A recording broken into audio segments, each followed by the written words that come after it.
अफगानिस्तान की राजधानी काबुल में धमाका हुआ है। काबुल के मुजाहिदीन बाजार के पास ब्लास्ट हुआ है।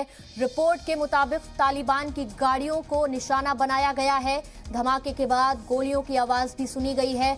हलाकतों और जख्मियों की तादाद की अभी मालूमात नहीं है। तो बहुत बड़ी खबर मिल रही है अफगानिस्तान से। अफगानिस्तान की राजधानी काबुल में धमाका हुआ है। काबुल के मुजाहिदीन बाजार के पास बताया जा रहा है कि यह धमाका हुआ है।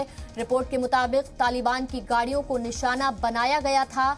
धमाके के बाद गोलियों की आवाज भी सुनाई दी। हलाकतों और जख्मियों की तादाद के बारे में अभी फिलहाल जानकारी बाहर नहीं आई है।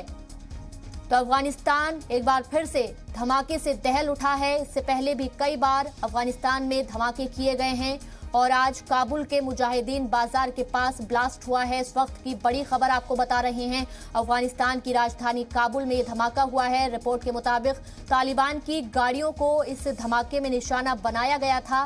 धमाके के बाद गोलियों की आवाज भी सुनाई गई है और हलाकतों और जख्मियों की तादाद के बारे में फिलहाल अभी जानकारी नहीं है। तो ये बहुत बड़ी खबर आपको बता रहे हैं अफगानिस्तान से।